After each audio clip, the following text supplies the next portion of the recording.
Cırtdanın nalı. Biri vardı, biri yoxdu, bir qarı vardı. Bu qarının bir Cırtdan adlı nəvəsi vardı. Bir gün Cırtdan gördü ki, qonşu uşaqları meşəyə oduna gedirlər.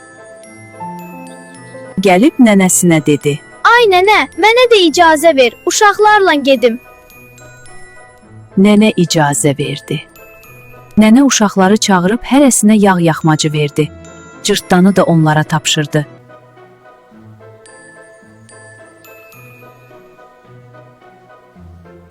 Nənəm məni sizə tapşırıb, məni dalınıza alıb aparın. Nənəm məni sizə tapşırıb, mənim odunumu da götürün.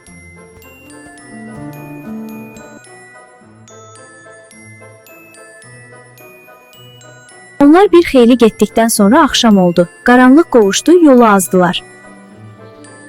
Meşədən çıxanda gördülər ki, bir tərəfdən işıq gəlir, o biri tərəfdə it hürür. Biri dedi, işıq gələn tərəfə gedək. O biri dedi, İt hürən tərəfə gedək. bilmədilər ha tərəfə getsinlər.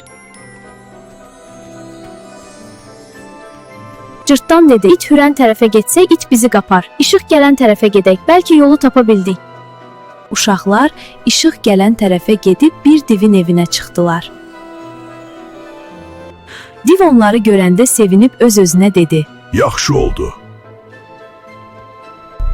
Gecə onları bir-bir yeyərəm.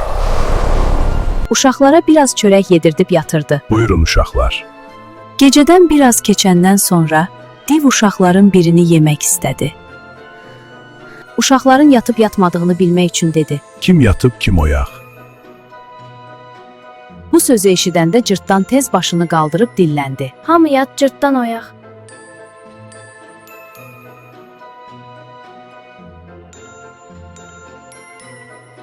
Bir qədər keçəndən sonra div yenə soruşdu. Kim yatıb, kim oyaq? Bu sözü eşidəndə Cırtdan tez başını qaldırıb dilləndi. Hamı yat, Cırtdan oyaq. Cırtdan, niyə yatmırsan? Bir gecə nənəm mənə çaydan xəlbirlə su gətirərdi. Div ayağa qalxdı, bir xəlbir götürüb çaydan su gətirməyə getdi. Cırtdan da tez yoldaşlarını oyadıb dedi. Bu div bizi yemək istəyir, qalxın qaçaq. Uşaqlar tez qalxdılar, qaçıb çaydan keçdilər.